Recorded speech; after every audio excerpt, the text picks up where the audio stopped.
Assalamualaikum warahmatullahi wabarakatuh. Perkenalkan, nama saya Ahmad Fauzan Al-Ghifari.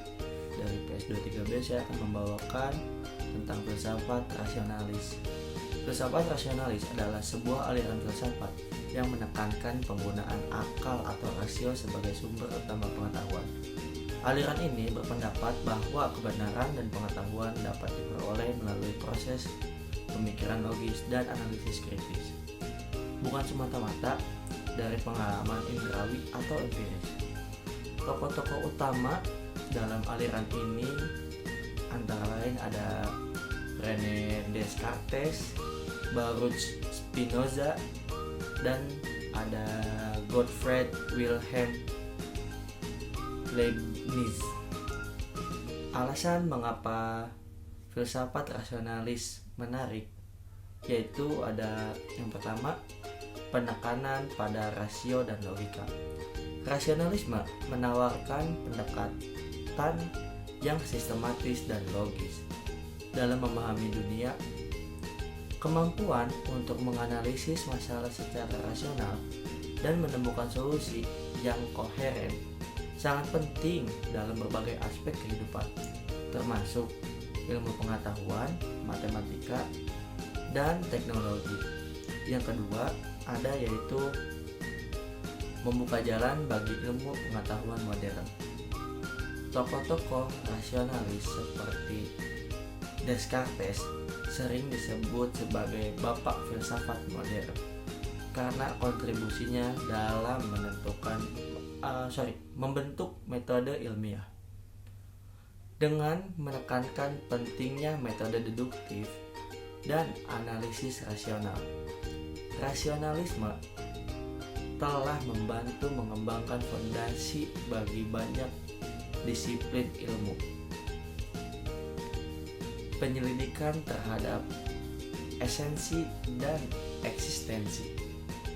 Yang ketiga, rasionalisme tidak hanya berfokus pada dunia material, tetapi juga pada konsep abstrak seperti esensi, eksistensi, dan kausalitas. Ini memberikan landasan untuk memahami aspek-aspek metafisika dan ontologi yang seringkali terabaikan dalam pendekatan empiris murni. Selanjutnya ada kelebihan filsafat rasionalis. Yang pertama, metode deduktif yang kuat. Rasionalisme menekankan penggunaan deduksi untuk mencapai kebenaran. Ini memberikan kepastian yang lebih besar dalam hal pengetahuan teoritis, karena deduksi yang valid menghasilkan kesimpulan yang tidak terbantahkan jika premisnya benar. Yang kedua, ada penghargaan terhadap kejelasan dan kepastian. Filsafat rasionalis mengedepankan kejelasan dan kepastian dalam penalaran. Descartes misalnya menggunakan metode skeptis untuk menemukan kebenaran yang tidak diragukan, menghasilkan pernyataan terkenal cogito ergo sum, yang artinya saya berpikir maka saya ada. Landasan untuk yang ketiga ada landasan untuk matematika dan logika. Rasionalisme sangat terkait dengan perkembangan matematika dan logika.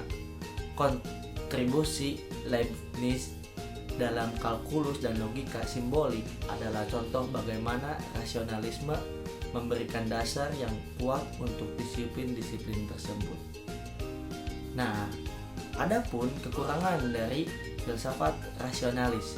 Tadi kan saya sudah menyebutkan apa saja kelebihan dan kekurangannya. Kali ini saya akan menjelaskan apa saja sih kekurangan dari filsafat rasionalis. Yang pertama, ada keterbatasan dalam pengalaman empiris. Rasionalisme seringkali mengabaikan atau meremehkan pentingnya pengalaman empiris dalam memperoleh pengetahuan. Ini bisa menjadi keterbatasan dalam memahami fenomena yang membutuhkan observasi langsung dan eksperimental. Yang kedua, terlalu mengandalkan abstraksi. Pendekatan rasionalis bisa terlalu abstrak dan terlepas dari kenyataan konkret. Ini membuatnya sulit untuk diterapkan dalam konteks praktis atau situasi yang membutuhkan interaksi dengan dunia fisik. Yang ketiga, kemungkinan ketidakpastian dalam premis. Deduksi yang digunakan oleh rasionalisme hanya sekuat premis-premis awalnya. Jika premis tersebut salah atau lebih tepatnya kurang tepat lah gitu, atau tidak akurat, kesimpulannya yang dihasilkan juga akan salah meskipun proses deduksinya logis. Selanjutnya, pendekatan kritis dalam evaluasi filsafat rasionalis.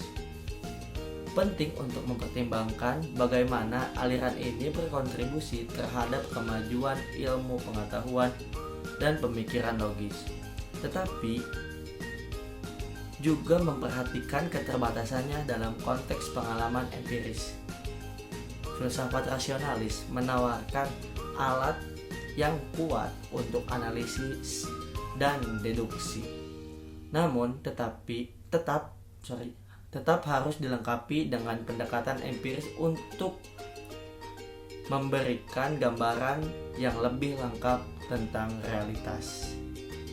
Nah, dengan demikian, meskipun rasionalisme memiliki kekurangan, kelebihannya dalam memberikan kejelasan, kepastian, dan landasan logis bagi pengetahuan menjadikannya salah satu aliran filsafat yang sangat menarik dan relevan bagi berbagai bidang studi.